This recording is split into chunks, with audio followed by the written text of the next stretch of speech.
All right, real quick, that was wild. The Chiefs walked into Monday night with an ugly start. 5 drives, 5 turnovers, failed drives that had social media convinced this was going sideways. But then something flipped. In the second half, Kansas City turned it into a clinic. 3 straight touchdown drives, the offense clicking in the red zone, and a final score that tells the story, a 28-7 win over Washington.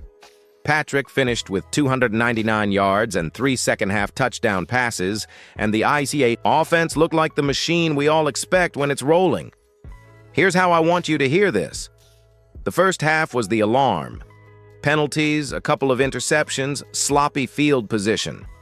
I don't want you to gloss over that. That's real and it's fixable. But the second half, that's the headline.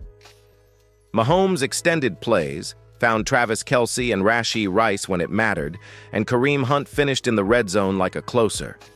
Those 3 touchdown drives weren't luck. They were execution.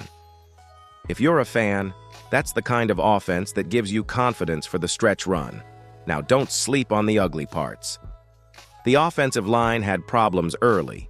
Jalen Moore and Mike Caliendo struggled in pass protection, and missing Josh Simmons and Trey Smith is a real factor. The penalties were an issue too. 9 flags for nearly 100 yards is not something you can let slide against the Bills next week. Special teams had a messy night as well with multiple flags. So yeah, the win felt great, but cleanup is non-negotiable. Quick interaction for you right now. Who gets your game ball from last night? Mahomes for extending plays, Rashee Rice for the big touchdown and consistent chunk plays, Kareem Hunt for 2 red zone scores, or Mike Dana for that big turnover on defense? Drop the name in the comments. I want to see real takes and timestamps if you have them. Before we finish this chapter, small ask. If you're liking this breakdown, hit subscribe and help us push to $6,000 subscribers. We're a small crew trying to get louder in the Chiefs community. 1 like and 1 subscribe goes a long way. Also, smash the like button on this video so more fans find the channel. That sets the stage. In the next chapter, I'll dig into who actually stepped up, the plays, the matchups, and why those 3 second-half drives were so hard to stop. If you want deeper breakdowns on any specific play, call it out in the comments and I'll highlight it in the next chapter. All right, let's break down who actually flipped the game in the second half, because that's where the win was earned. First and foremost, Patrick Mahomes. He didn't just throw pretty passes, he controlled tempo and extended plays when the pocket collapsed, finishing with 299 yards and 3 touchdowns. That's the kind of night where, even after a rough first half, your QB turns the tide and forces opponents to play from behind. Travis Kelce was a steady hand all night. He hauled in the touchdown that tied him. With Priest Holmes for 83 regular season touchdowns, a huge franchise milestone, and his presence in short area passing and third down situations kept drives alive when the offense needed to chew clock and finish in the red zone. If you want a highlight package, the Chiefs' own cut shows that play cleanly. Now, Rashee Rice, this dude has been electric since coming back. His touchdown that helped seal the game wasn't just a highlight. It was a mismatch exploit on Bobby Wagner that the Chiefs abused all night. Rice's ability to create yak and threaten the middle of the field opened everything up for Mahomes and Kelce. Watch the play and tell me you don't want a full Rice breakdown next video. Kareem Hunt deserves credit too. 2 red zone punches that keep your success rate looking insane when you get inside the 20. That short yardage reliability is the difference between 3 points and 7 points, and Hunt gave the Chiefs the latter multiple times. The Chiefs finished perfect in red zone trips that mattered. On defense, Mike Dana's night was huge. A ricochet interception and a timely sack that halted momentum for Washington and helped flip field position back to KC multiple times. Plays like that change how the other team attacks you, and Dana delivered. 2 quick things I don't want you to miss. The penalties and sloppy moments were real. 9 flags for 95 yards. So while we celebrate, remember this team still gives itself work to do. And the offensive lines? Early struggles put Mahomes under pressure a lot. The offense survived, but that's a recurring storyline if Simmons and Trey Smith aren't available. Interaction? I want you to pick one. Who was the real game changer last night? Drop Mahomes, Kelsey, Rice, Hunt, or Dana in the comments and tell me why. Best short take gets pinned in the next video.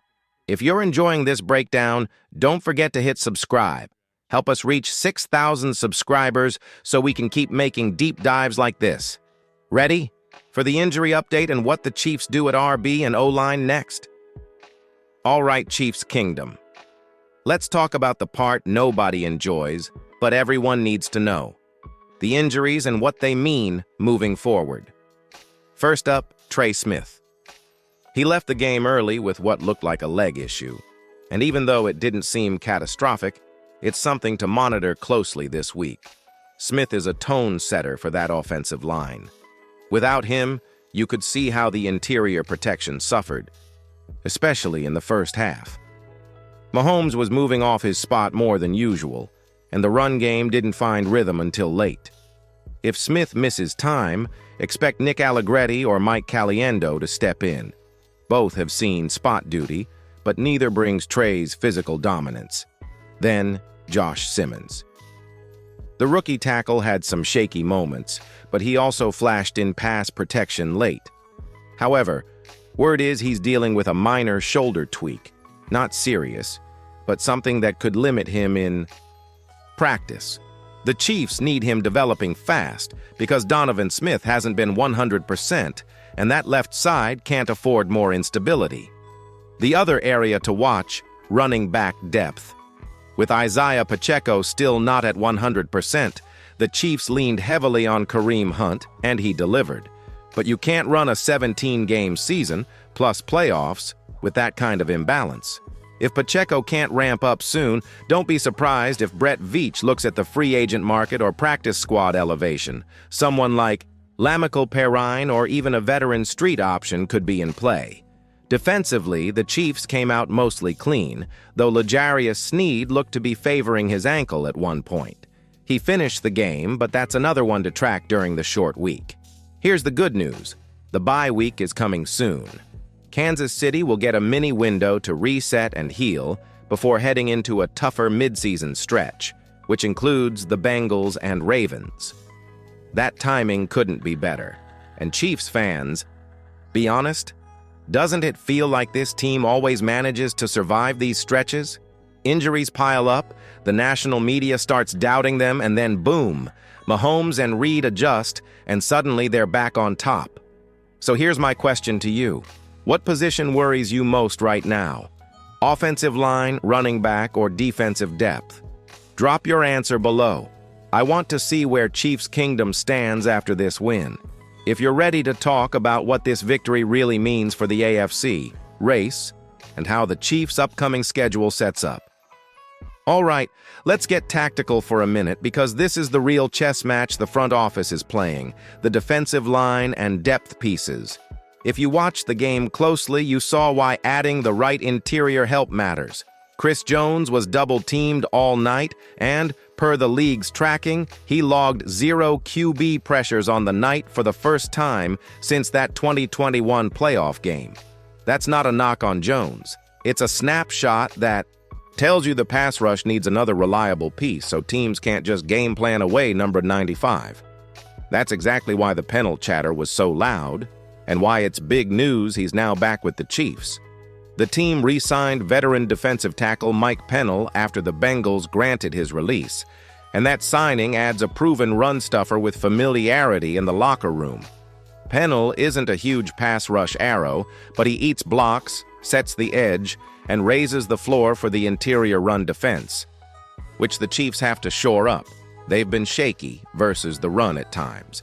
Getting Pennell back is a clear short-term fix that also buys time for a bigger move before the deadline if they still feel exposed. Context matters. The Chiefs gave up chunks of yardage on a handful of plays but still held Washington to 7 points. That's a credit to schematic adjustments and situational defense. Still, the sample showed the defensive line can't rely solely on Chris Jones every single snap. Even George, Karlaftis had to do heavy lifting.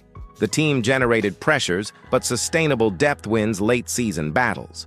If the front office wants a difference maker, they'll hunt for an interior piece who can relieve Jones and dominate second-level blocks. 2 quick roster notes. The team waived Malik Herring to make room, and the signing came with the trade deadline looming, November 4, 2025, so expect the Chiefs to keep their ears open. If they think Pennell plus a low-risk trade or a bargain on the EU, Street gives them a realistic upgrade. That's the kind of move they'll make before the deadline. Fan interaction. Do you want the Chiefs to prioritize an interior run stuffer, like Pennell, or should they chase an edge rusher before the deadline? Drop NT for nose tackle or edge for pass rusher in the comments. I'll tally the replies and pin the most convincing argument. Before we move to the final chapter where I map out the next 4 games and how this win shapes the AFC picture, quick reminder. If this breakdown helped you, hit subscribe and help us reach 6,000 subscribers. It's the single best way to keep these deep dives coming. This win feels huge for momentum, but the calendar doesn't give Kansas City much time to celebrate. Up next is a short-week road trip to Buffalo. A team that will test the offensive line, the run game, and Mahomes' ability to get the ball out versus heavy pressure. After that comes the Broncos in a divisional slugfest that could swing the AFC West. Race. Bottom line, the next few games are a measuring stick. Here's what matters most from a practical standpoint. First, cleanup. That 9 penalty, nearly 100-yard night can't become a habit, especially special teams flags that nullify returns. Against elite opponents, discipline is the difference between staying in a game and getting buried. Second, depth. If Pacheco needs multiple weeks, the Chiefs must find a dependable complement for Kareem Hunt and steady the O-line while Simmons and Trey Smith sort their health. Third, the D-line upgrades we talked about. Adding a run stuffer like Pennell helps immediately and lets Chris Jones be more of an edge disruptor rather than a one-man show. If you're a glass-half-full fan, and I know you are, remember what this team has shown over and over. When the offense hums and Mahomes puts drives together, they are still elite. The red zone efficiency lately has been ridiculous. If they keep converting there and tighten up penalties, they'll be more than competitive in every tough matchup coming up. Quick engagement. 3 things I want from you in the comments right now. Vote. How many wins do you think KC gets in the next 4 games? Reply with 0, 1, 2, 3, or 4. Tell me your biggest worry. O-line, RB depth, or D-line run defense. Drop your game ball again. I'm tallying the best answers to feature.